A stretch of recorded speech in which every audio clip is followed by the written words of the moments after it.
ఇక ఆరోగ్యంతో పాటు అందాన్ని కూడా ఎలా కాపాడుకోవాలో డాక్టర్ గారు ఎప్పటికప్పుడు చెప్తూ ఉంటారు. మరి ఈ రోజు ఎపిసోడ్లో ముఖ్యాంశంగా మెడ చుట్టూ ఉన్న భాగం నల్లగా అయితే కనుక ఏం చేయాలో తెలుసుకున్నాం కదండి. అలా మెడ చుట్టూ కాకుండా శరీరం అంతా కూడా అప్పుడప్పుడు మనకి ప్రయాణాల వల్ల లేదంటే ఎటన్నా వెళ్ళొచ్చినప్పుడు ట్రిప్స్కి వెళ్ళొచ్చినప్పుడు డెడ్ స్కిన్ అనేది బాగా ఎక్కువ ఉంటుంది. ఆ డెడ్ స్కిన్ నివారించుకోవాలనుకుంటే కనుక ఏం చేయాలో తెలుసుకుందాం.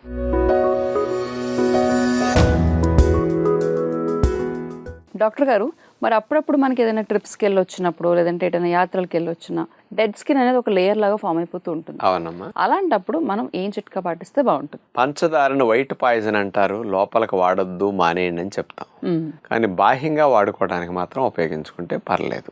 ఓకే. నిమ్మకాయని కట్ చేసి ఆ చెక్క మీద పంచదార పోసేసి ఆ చెక్కని తీసుకెళ్ళి ఎక్కడైతే మనకి నలుపు వర్ణం వచ్చి ట్యాన్ లాగా అయిందో, ఎండకి కొంచెం స్కిన్ కలర్ మారిందో ఆ భాగం మీద అట్లా రుద్దేసుకుంటే నిమ్మకాయ చెక్కని పంచదార వేసి రుద్దితే అది స్క్రబ్ లాగా నిమ్మరసంలో ఉండే సిట్రిక్ యాసిడ్ కూడా ఆ మృత కణాల పొరలను శుభ్రంగా లేపేస్తుంది. ఎక్కువ లేయర్ ఊడిపోతాయి నిమ్మరసం పెట్టేస్తే.